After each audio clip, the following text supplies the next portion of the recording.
over the summer, I think that we've been so distracted with so many rookies and hyping them up, such as Lonzo Ball, even Ben Simmons, Darren Fox, Markelle Fultz, and so many players that have come into the league. And I think that we have glorified these players up to the point that we have slept on and overlooked other players. And I know that there are multiple players that are in the 2017 NBA draft class that I could talk about, but in this video I am only going to talk about two. Now without further ado, let's get on with the first person. And the first player that I would like to discuss is Jonathan Isaac. Now for those who don't know, Jonathan Isaac was the 7th overall pick to the Orlando Magic, stands at 6'10", weighs 210 pounds, and went to the College of Florida State University. Now his numbers in college were actually pretty solid, as he averaged 12 points, nearly 2 blocks, a steal, 1 assist, 8 rebounds, and actually shot 51% from the field. And from 3, he shot about 35% from 3 while taking about 3 3-pointers a game. So his stats in college were pretty solid, and when you consider other factors in Jonathan Isaac's game, such as the fact that he's nearly 7 foot tall, listed at 6'10", and he can hit threes, and the fact that off of the pick and roll he's actually a really good defender, and he blocks very effectively down the lane, this guy looks like someone who could be a Kevin Durant type player. Now, I'm not saying that he's going to be Kevin Durant. I'm not saying he's going to be the next Kevin Durant, but he has the ceiling of someone like Kevin Durant. And I think Orlando and him are literally the perfect thing. I mean, let's just be honest here. Orlando has been looking, and I mean looking, for someone to just take control of their franchise and be the centerpiece. I mean, they've had top 10 picks over the past, decade basically? Ever since Dwight left, they've been looking for that star. I mean, from Elfrid Payton to Fournier to Vucevic to Aaron Gordon.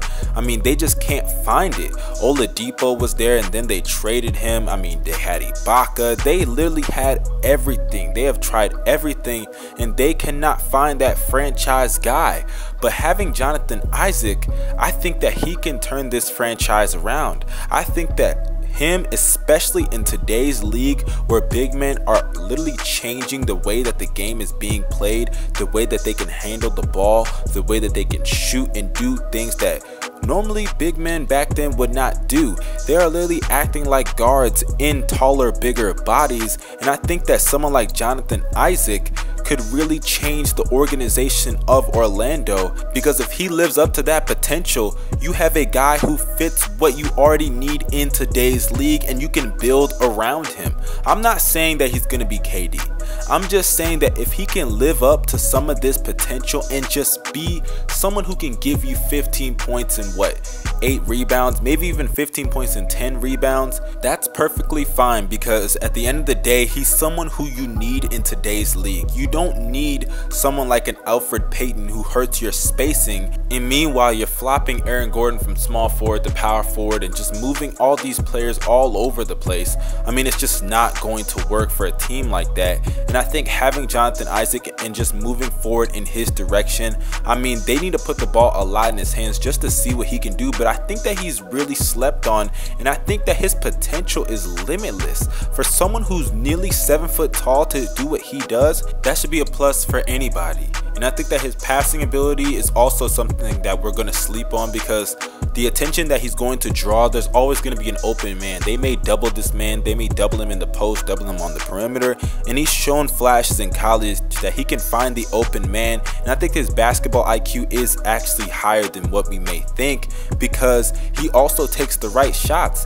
He took the 3rd most shots on his team, so he knows either he just lacks, aggressiveness, or he knows the right shots to take at the right time. And he had a lot of seniors on his team, so he knew what to do around veterans. And I think that mindset and approach to the game, to be able to humble yourself to other players that are in higher positions, that know more about the game of basketball than you do, so you can learn from them, I think that's a very good approach to the game. And I think that's something that he's going to need in the NBA, surrounded by veterans at times in his career to get better. So I think that the Magic got a really big steal, and one of the biggest steals in this draft, arguably the biggest one, in Jonathan Isaac. Next up, we have Frank Ntilikina. Now, for those who don't know, Frank Ntilikina is the 19-year-old point guard coming out of the French league who was drafted as the 8th overall pick in the 2017 NBA draft. Actually is listed at 6'5", 190 pounds, and has a 7-foot wingspan. Yes, you heard me correctly. I did not stutter. He has a 7-foot wingspan, which is ridiculous. To put this into perspective, Giannis has a 7-foot wingspan. Yeah, that's crazy. But the thing about Frank Ntilikina in college, or should I say in the French league, excuse me, he averaged numbers that are not going to stand out to you. He averaged 7.4 points, 2 assists, 1.6 rebounds, and 1 steal a game. But he did do that leading up to the under-16 championship. But his breakout game, or should I say his breakout performance, was in the under-18 championship when he scored 31 points, including 7 of 10 from three-point range in the championship game against the Lithuanian team. And also, he averaged 15.2 points, 4.5 assists, 2.8 rebounds, and 2.2 steals in the tournament, draining 50% of his field goal attempts and also 58.6% from 3, which is just ridiculous. But I think the thing that people are kind of suspect about is kind of his body frame, because when you look at the draft night, he kind of looked kind of small. I mean, he looked small standing next to Adam Silver. I mean, also when you look at some of his other stats, it didn't look that impressive, as he averaged 4.5 assists like I said, but he also averaged 3.3 turnovers. That's a part of his game that needs to be polished. He'll struggle against some of the better on-ball defenders such as Mike Conley and others, but I think that is something that will grow on him, something that he will polish up eventually. I mean, you can't be a point guard in today's league and have your turnover average literally just be 1 down below your assist average. But let me just run through some of the things that I think the Knicks are going to love about Frank Ntilikina. 1, he fits on the offense. He's an unselfish player who I think can play the game at a high level. I think his excellent court vision, especially in the pick and roll. Watch out for that pick and roll, because I guarantee you they're going to do that a lot with him and Porzingis. But I think his ability and his effectiveness off of the pick and roll to find the open man, to get the guy the ball who set the screen, or sometimes to even score off of the screen, I think that's going to be really good. And I think that obviously his ability to shoot the 3 ball, because Derrick Rose didn't cut it last year, I think having Frank Ntilikina to stretch the floor should help Kristaps as well to free up some space inside the paint, because when Derrick Rose is always taking it inside and you're always just sitting out on the perimeter, it kind of makes it harder for you to develop your game. And I think that kind of hurt Kristaps last year. And I think having someone like a Frank Ntilikina who doesn't even need the ball in his hands to be that effective, I think that's going to really help him. And I think his intangibles help as well.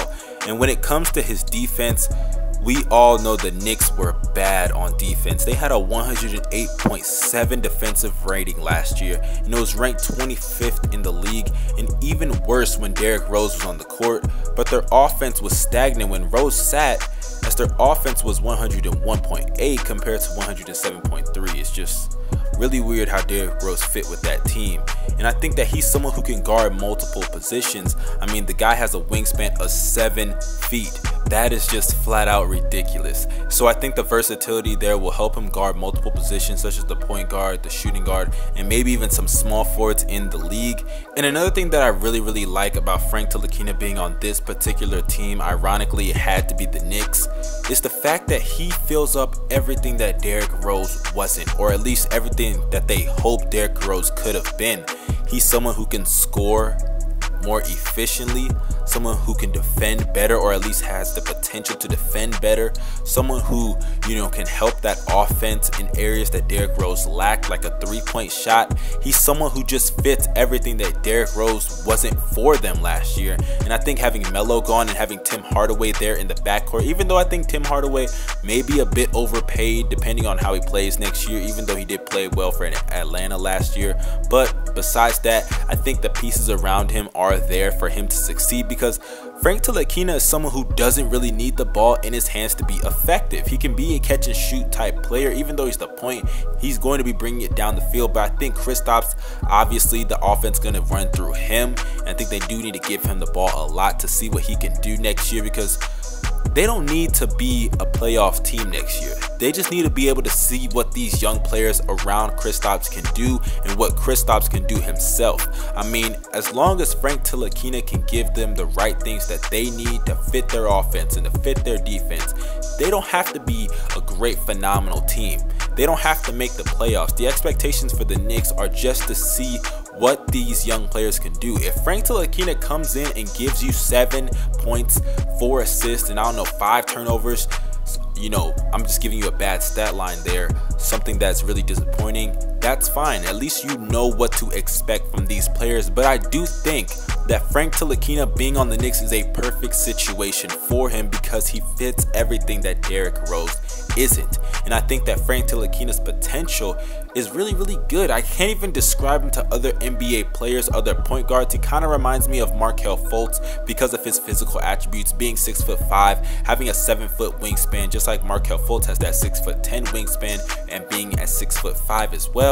I think he does relate to Markelle in a way, but I can't really describe him to any other NBA point guards because I can't really see point guards being like Frank Ntilikina. He's someone who's one of a kind. I wouldn't call him a unicorn, obviously, but he's someone who can do everything for you, can get you some points, get you some boards, can play defense, hopefully at an elite level in the NBA. But obviously the biggest concern is the weight.